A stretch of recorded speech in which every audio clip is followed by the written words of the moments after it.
Hi, Palabo here. While I'm working on episodes for the next season, I'll give you some flashback episodes. Episodes that you might have missed. You get 3 episodes per week. This one is episode 45. It was recorded in April 2017 and is from my visit to Japan. The next season is going to be from Europe. We start by sailing on the Nomad cruise from Spain to Greece, then head up through Albania, Kosovo, Bosnia-Herzegovina, Montenegro, Croatia, Serbia, Poland, Belarus, and the Czech Republic. And boy, do I have some surprises on that trip. Okay, let's go to Japan. So Gab, you're an alien. You're a legal alien. You're an Englishman in Japan. I certainly am. That's right. Yeah. I was really working hard on that one all day. That was. Are you turning Japanese? I really think so. I knew you were going to say that. I'm so predictable. I have never had an original thought. I really think so. Yeah. Meet Palabo, a digital nomad from Denmark on an epic journey around the world. At the age of 50, he made a bold decision. He sold everything, his house, his car, his furniture, and set out with a quest to visit every single country in the world, documenting everything along the way. This is the Radio Vagabond podcast. In Japan, we're staying in Yokohama. It's very close to Tokyo, and we found this place on Airbnb. We're staying with an English guy. He's been living here in Japan for a number of years, and we share the apartment with him. We've got our own room, but we share the kitchen and the bathroom, and he's a super nice guy. He's got a young son with a Japanese woman from a previous marriage, and this young boy is absolutely fluent in both Japanese and English. Gabriel, or Gab as he calls himself, is a super nice guy. So I came to Japan basically 12 years ago, almost 13 years ago now. And why? I'd lived in various countries and went back to England for a period. But basically, I got itchy feet again. And in your life, you've been more out of England than inside, right? Yeah, I left England in 1994, so that's, yeah. We won't go into the math exactly, but it is more. And it is, yes, since 1994, so that's 23 years. Yeah. In other countries. So I had a long period in LA, and then Spain and Portugal and Australia, and then Portugal again, and then back to England. But to your question, yeah, I got back to England, and I still had some travelling to do, itchy feet, so I had some connections in Japan at the time. Okay. So that's why, yeah. So if your connections were at random in any other place in Cambodia, you might be living there. I suppose that's true, isn't it? I hadn't thought about that. Yeah, I didn't. But you're right. Yeah, it could have been somewhere else. So what kind of connection was it? A job opportunity, or what made you? I had a couple of friends and family who was based in Tokyo at the time, and so I did a teaching qualification, a TEFL, teaching as a foreign language, and that combined with the fact that Japan obviously is a huge market for English teachers, so it's a good place, regardless of anything else, to come and teach English because there's such a huge demand. And they need it. They certainly do. It's a job for life. Yeah. So you must have had some funny encounters with the Japanese because they're different people. Well, absolutely, and I think the large part of it is they're told that they're different. So even though every culture is different, they're quite proud of being different. So I think it becomes self prophesizing. But absolutely, of course they are. And yeah, for one, I had a friend who was visiting, and he got lost. Not naturally, but he understandably got lost, and so was kind of panicked about how to get to my house from Yokohama Station. And in the centre of Yokohama Station, there's a huge sign, huge 8-foot letters saying information in English. And he saw it, and for him it was like an oasis in the desert. He thought, oh, great, help's a hand. So he ran towards the information desk and started just babbling in English, like, I've got to get to Kamioka now, my friend, blah, blah, blah. And they're just staring at him and answering Japanese. No, we don't speak English here. And he's just bemused as to why they would be advertising information in huge letters in English to people who are absolutely cannot speak a word of English. Things like that I think are just funny. Yeah. I can almost without exception, I know if someone's going to understand me when I speak. Now, absolutely, my Japanese is not great at all. Oh, I heard you. I think you're understating yourself. No, but it's poor and it's littered with mistakes. But I can make myself understood. But there are times when, before you even open your mouth, the eyes of the Japanese person will glaze over, and you know that even if you spoke perfect Japanese, that they just would not understand you. So let me give you an example. I was in McDonald's pointing to a menu. This is a high context setting. You know, I'm not going to walk into McDonald's and ask them for a critique of Freudian psychology. I'm going to walk into McDonald's and probably order some food, right? Yeah. So I'm pointing at set number 1, which is called Big Mac Set. Big or Mac or Seto. So I'm pointing. Yeah, that's the Japanese way of saying it. Right. Big-o, Mac-o. Big-o, Mac-o, Seto, basically. Excuse any listeners that understand Japanese, excuse me with that one, but it's basically, right, Big Mac Seto. So there is not even a word of Japanese in there. Big Mac is American and set is churned into katakana with Seto. So I'm not even saying one single word of Japanese. I'm just saying Big Mac or Seto, and then I'm saying onegai shimasu, meaning please. I'm pointing to the Big Mac set. And the eyes were glazed over, and with a panic they said, "Chotomate kudasai," meaning please wait. And then I see them rushing to the back and having this guided this conversation with, basically there's a foreigner there, I can't understand a word he's saying. Will someone come and rescue me? And after this sort of, brief meeting, one of them, comes up the front and saying, yes. To which I said exactly the same thing back with, and sure enough, I got my Big Mac set. But you got to laugh, right? I've noticed that whenever I'm in any shop, even though I don't understand and look as if someone who doesn't understand a word of Japanese, they are talking all the time. What are they saying? Are they saying out loud what it is that they're scanning or... It's funny you should say that. I call it a 30-word transaction. When you go and buy one thing from the convenience store, a minimum of 30 words will leave their mouth. It's like a running commentary. They'll pass it to you and they'll tell you what they've done, and then you give them 1,000 and send yen, and so there will be a running commentary of something which, and fair enough, they're doing it because they've been trained to do that, and that's they're being polite and doing their job very diligently. In England, I think they just shove it at you and grab your money and hand your money back without a single word, maybe. Yeah. But no, it's I call it a 30-word transaction. That's good. But they're so polite and they bow, and absolutely. In England and Denmark, we would consider it good service if they didn't yell obscenities at us. And absolute credit where it's due. One of an old friend of mine was in England, and the train, unsurprisingly, was late. And so she got a British rail guard and said in her English, "Excuse me, can you tell me when the train's going to arrive?" And he just looked at her and goes, "I don't know," and walked off as if she'd asked the most stupid question in the world. I don't know. Like she'd go crazy, and just walked off. And it was not another passenger, it was one of the people walking. Oh, no, it was a staff member of British Rail, and she'd asked, when do you think the train, when is it scheduled? I don't know. Looked at her like she's an idiot, and, I don't know, just walked off. And I mean, she must have been just shell-shocked by the total lack of giving her a toss, right?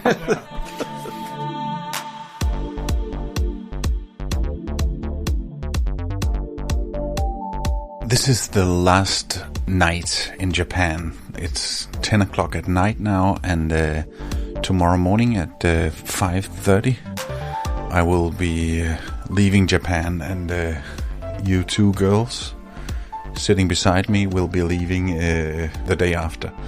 So are you getting ready that I will abandon you in Japan? Yeah. We'll probably survive. Yeah. Maybe. So I think it's a good time to sort of recap what our impression of Tokyo. We'll focus on Tokyo. So we each prepared a top 3 list of highlights from Tokyo. So I think you should begin, Clara. My start with number 3. Yeah. Number 3 for me was Hachiko, which was this dog statue. And I know that absolutely this is not on any of your lists, because it was mostly me who was really excited about it. But it just, I just really, really love that story, and I've been wanting to see that statue since I heard the story.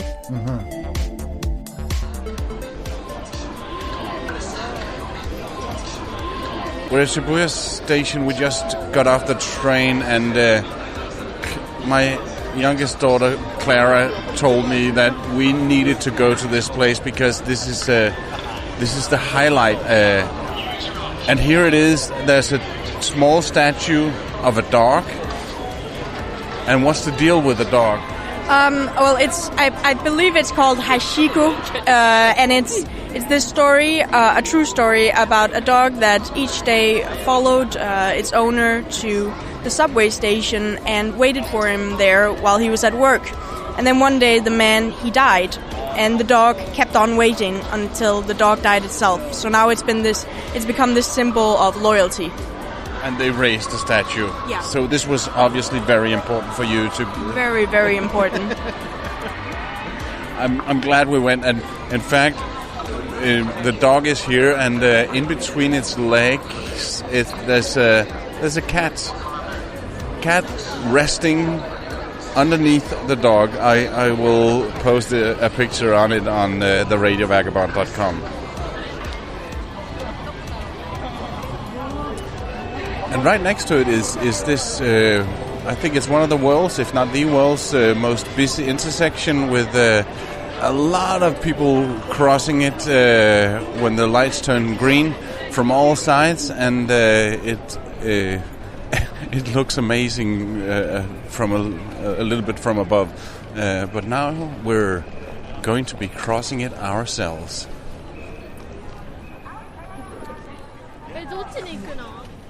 This building is on a quiet street, I would say, in a residential area, and beside there's an even more quiet street. I would say maybe once an hour, maybe once a half hour, a car comes by. And today I've been noticing they're doing some construction work, and half of this tiny street is blocked.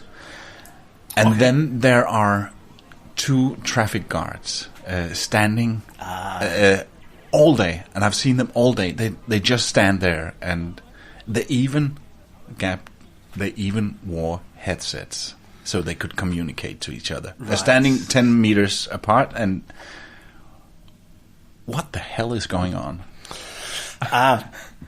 Human traffic lights. Yeah. I mean, it's interesting, isn't it? One of the there wasn't so much traffic to. It's just a job for life. It's giving people a job, keeping up the employment numbers.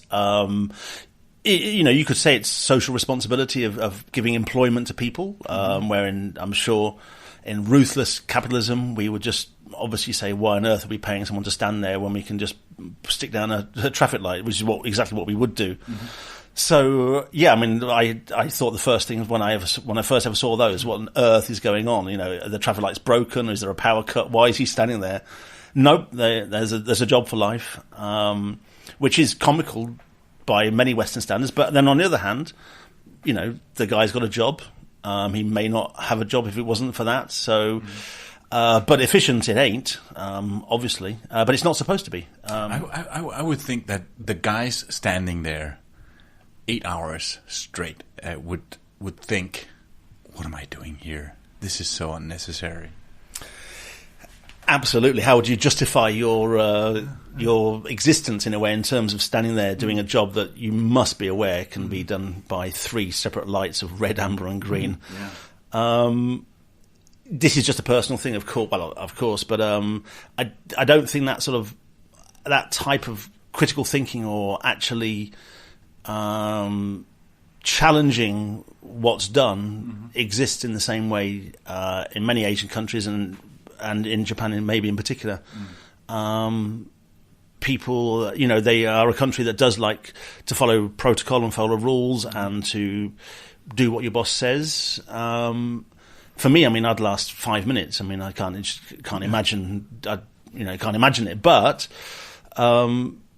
if you look at the guys that do it, they're often sort of, borderline retirement age people. There might not be a particular job for them to do. And I think this is, again, just projection, but I think in their minds, they would think they were doing a service and they'll probably try and be the best human traffic lights they could possibly be. They are taking their job very seriously. So earnestly. No matter what they do. Yeah. Which, again, you just wouldn't get that in most parts of England. People who, let's face it, are on a minimum wage job, but they will do it, absolutely diligently, without, taking any time to joke or lark around or take a break. They'll just do it and do it to the best of their ability, whatever it is. Yeah. That's pretty good in many ways, right?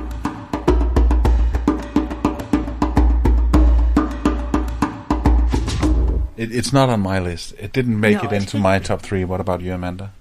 I definitely liked it, but it's not on my top 3. It's not on your top 3. No. Oh, yeah. Okay. My number 3 would be Golden Guy. The district of Golden Guy. We were there at night. It's the place where they have the famous robot restaurant, which is a show that we didn't go in to see. We've seen some YouTube videos from it, and it looks fun, but it was also quite expensive to go in there, and we didn't book tickets in advance, but we saw it from outside. But the whole neighborhood, the whole district of Golden Guy is famous for tiny bars, and especially at nighttime, there's a feel to it, and I like that area, so that's my number 3. Yeah, I really like that as well. Is it on any of your lists? No. Actually, I forgot about it, but I really liked it as well. My number 3 is the theme cafes. The theme cafes. The theme cafes. We visited both a dog cafe and a cat cafe. So I really like those, and I've heard lots of good stuff about the other ones, like maid cafes, and as you mentioned, the robot. Yeah. Is dog or cat cafe on your list? Yeah, that is on my list, but we'll get to that. Okay.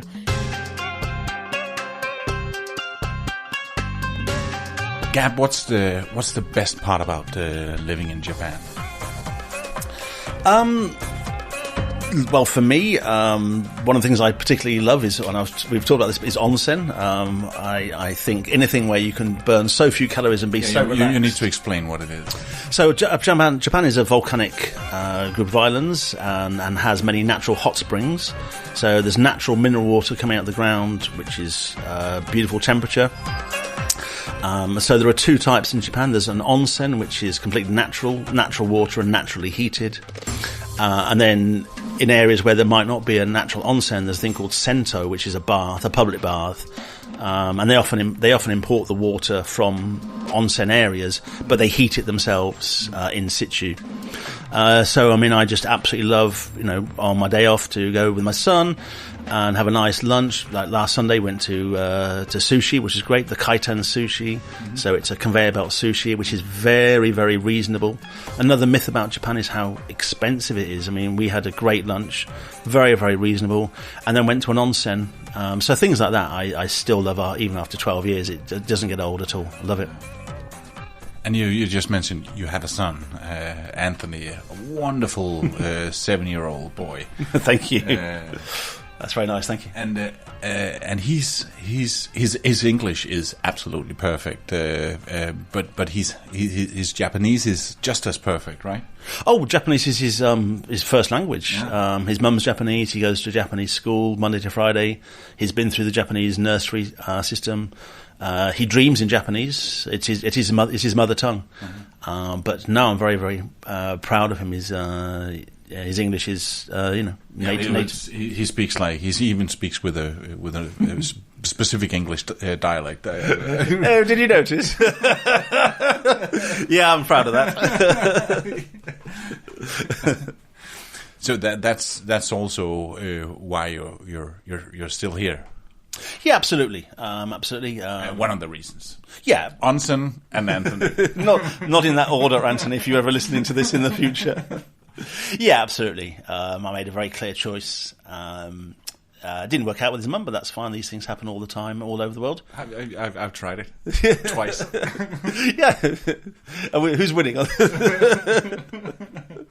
But no, I made a very clear choice that I wanted to be active in his life, and it's wonderful. We've got so far so good, great relationship, I mean, one of the sort of, as we mentioned before, the silver lining of that situation is that he actually is growing up in a Japanese home with his mum, but in an English home with me, which I strongly believe, is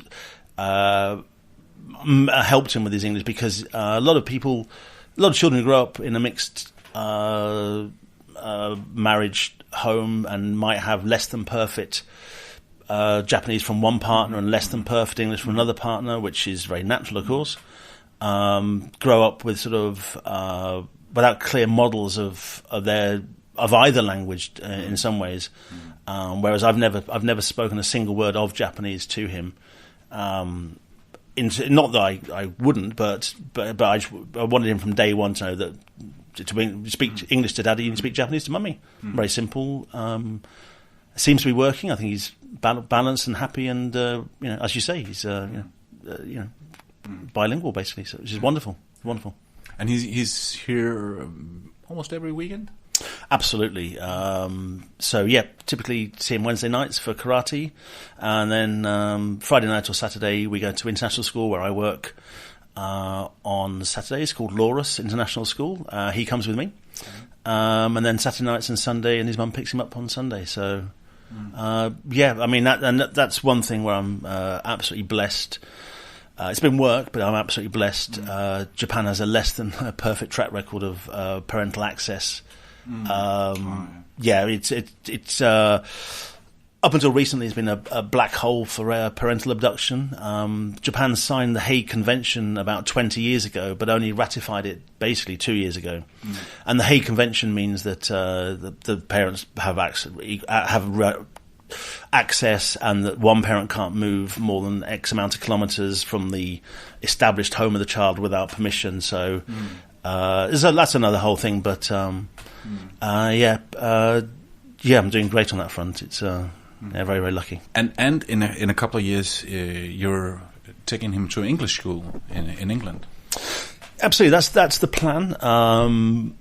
Every parent has the sovereign right of choosing with their child what education they think is best for them.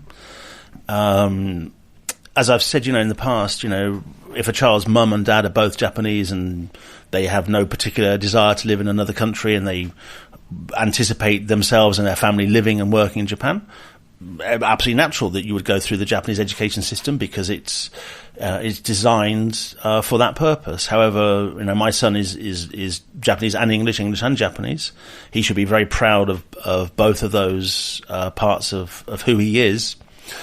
And by that being said, I honestly feel that the best thing I can do for my son is give him choices, and I believe that if he's educated up until 9 or 10 in Japan, 9, maybe 9 at the latest, he'll be. Japan has 3 written languages: katakana, hiragana, katakana, and kanji. He's already able to write and understand hiragana. His katakana is essentially there as well, and he'll be learning kanji quite soon. So he'll be literate in Japanese. And then if he's educated in England, when it comes time for him to decide where he wants to live or work, he'll have 2 real choices available for him, and also the rest of the world. I mean, and being bilingual in Japanese and English, with an English, hopefully a decent education behind him, whatever he chooses to do, I think I've given him more rather than less choices. But there's no right or wrong. It's every family has their own things they want to do. Yeah. It's going to be so good for him. You got any plans of how long he's going to stay in England, or you're going to stay? I would, who knows the future, but it's my definite hope that he's educated in England up until 16. And then when he goes on to further education, that could be in England or Japan or wherever. And if university is what he's going to be doing, then wherever he wants to do that. It's not England. It's not England because I'm English. I'd be equally happy if he was educated in Canada, Australia, New Zealand, Scandinavia, Denmark. Absolutely. No, I'm absolutely serious. If that was the compromise, I'd move to Denmark very happily. Because what I've said stands. He'll have more choices rather than less. And the Japanese education system hasn't changed. Certainly in 50 years. I mean, I spent 9 years working at a very esteemed a private junior and senior high school, third ranking in the area, and my resources were a chalkboard and chalk. There were no computers in the classroom, no tablets, no computer, no internet. There were just textbooks and a chalkboard. And that hasn't changed. That's Victorian English. 44 people in rows, 44 boys in rows, opening up a textbook, and the teacher lecturing 12-year-old boys from the front with a piece of chalk in his hand. Wow. I thought it was so electronic. It's just the huge myth about Japan. If you did word association with most people and you asked them what they thought about Japan, you'd probably get sushi, sashimi, sumo, geisha, high-tech, robots. Japan's had some amazing technical things. The Shinkansen, was, and still is an incredible... The high-speed bullet train. The high-speed bullet train, launched in '66 for the Tokyo Olympics. Still still the world class, better than we've got in England after all these years. So things like that, absolutely. But when it comes to day-to-day life, this is a country that still uses faxes. It's a country that it certainly does. It's a country that prints out emails, so the boss doesn't have to read them on the computer, can read them on a piece of paper in front of them. I mean, there are utterly things that just people just don't expect, and also they don't necessarily see them, because if you're told that Japan is high tech and it's this and this and this, then it alters your perception. But if you look at many things, I don't see so much that's high tech around. I don't know. What do you think? What have you seen that's really, really high tech and cutting edge? Well, I've seen some of the robots as well, and I just assumed that it was the school system would be with iPads and computers and stuff like that. Absolutely not at all. No. And bear in mind, the school I taught in was a private school. Yeah. The public schools, in the American sense of the word, meaning the free schools, have even less than we had. Yeah. Ours was, for Japan, an expensive, all-boys, fee-paying school that had the Kanagawa third ranking in terms of the universities it got kids to, Kyoto, Tokyo, etc. Yeah. And So you still teach? Where do you teach now? Not the private school? No, this year I'm now going full time at Loris International School, which is in Tokyo and Shida, Canada. It's Japan's first STEM school, so we have STEM classes, ICT, programming. But that's a Western education and an international school. Yeah, how does the classroom look there? Are you standing chalk in hand? Certainly not. We do have robots, although just varying degrees of success at the moment. But robots teaching. Well, put me out of a job. Yeah. Wow. So there are some excellent international schools in Japan, as there are in every capital city. But if you look at the schools up and down the country, you will see rows of seats with textbooks in them and a chalkboard at the front of the classroom, and a teacher delivering lecture-style lessons to children who just sit attentively taking notes. Now, I don't think, in my opinion, 11, 12-year-old children should be sitting in a lecture. I think they should be actively learning for themselves. Anyway, that's a whole different thing. But yeah. You just mentioned the Olympics in the 60s, was it? 66, I think. Yeah. And now it's coming back. The next Olympics is here in Tokyo in 2020. Has that changed anything, or do you think there's going to be changes in order to make the country ready to be the host? In terms of logistic, roads, buildings, and I don't know more than most people that live here. I mean, they're building underway. I think it's at the moment it's slightly behind schedule, but I'm sure that's normal for any country preparing for Olympics. I'm sure the Japanese do a great job of hosting. Of course, the campaign was won by calling Japan safe hands. That's how they won the bid for the 2020 Olympics. Safe hands. I think I don't remember the other contender countries, but Japan won basically on saying, you can trust us. You're in safe hands. We'll deliver you a good Olympics, and I'm sure they will. I'm sure they'll do a fantastic Olympics. There's people now talking about getting people's English up and ready for the 2020 Olympics. Elementary schools now are increasing the amount of English that they teach. But I've been here for, as I said, 12, 13 years. I've heard that before, but we'll see what happens. But definitely, there is people are looking forward to it and planning for it. Definitely, yeah. Gab, I have the feeling we could talk for a very long time, but we better wrap it up now. Again, thank you so much for hosting us, and I feel that I've not only had a nice place to stay for the last 2 weeks, but I also gained a new friend. Absolutely. And me too, absolutely, yeah. If anyone else listening wants to stay at Gab's place, I will put a link in the show notes so you can check it out. Cheers. Cheers, it's been an absolute pleasure, thank you.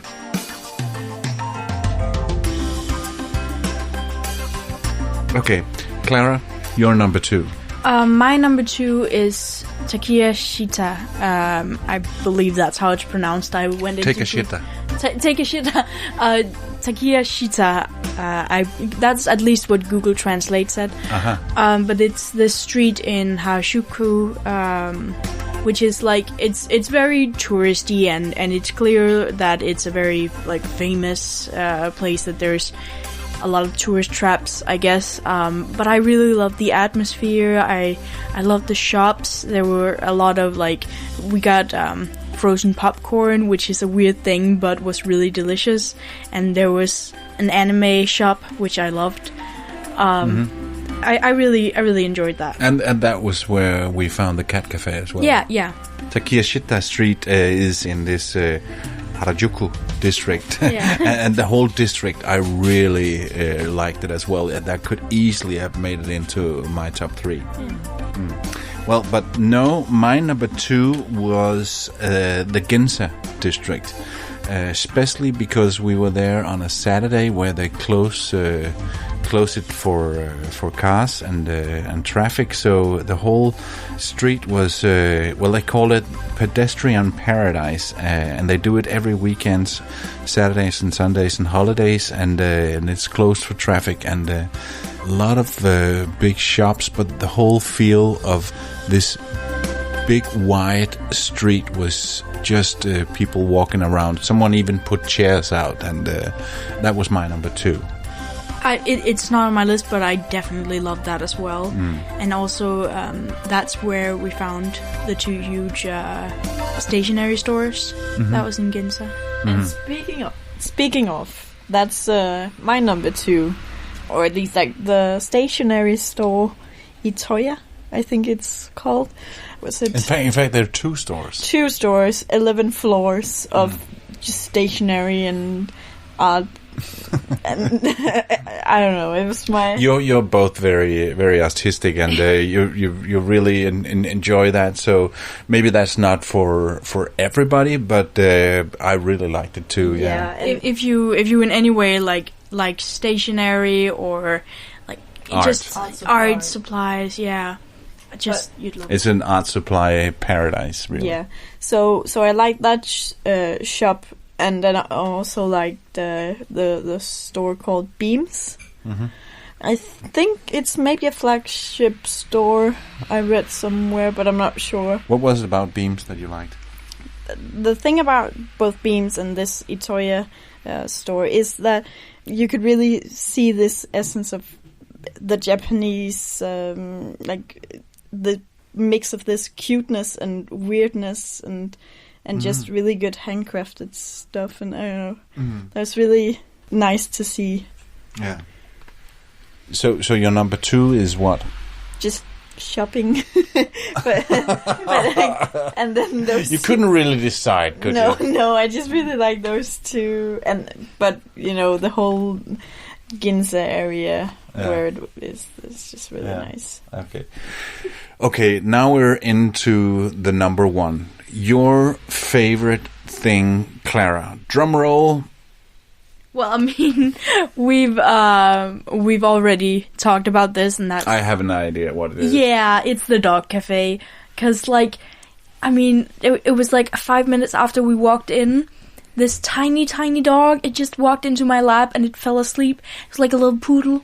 It was so adorable, and it just fell asleep and it just stayed there. and my heart, it could not handle it. It was so adorable. And just, they were all amazing, and I wanted to cry. Yeah. They were sweet. I think we've talked enough about dogs. Okay, since I'm the guy holding the microphone, I'm going to allow you, Amanda, to give your number one before I give mine. Okay, so my number one is actually the Ueno area, where we went to a park, the place where there was a guy feeding birds. And the reason why I really liked that, and also, for example, Yoyogi Park, is because there's so many of these cherry blossom trees, and the whole area with street food booths, and I don't know, there's just a really nice atmosphere in the park, so I really like that.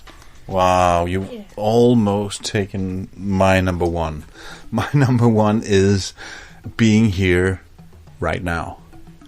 Us being so lucky that we were here during cherry blossom season, and the whole of Japan is just so beautiful in late March, early April, and it's been amazing, I think. Yeah, I think if you're going to visit Japan and you don't know when, just really try to see if you can do it during the cherry blossom season. Because it's just so beautiful. Yeah.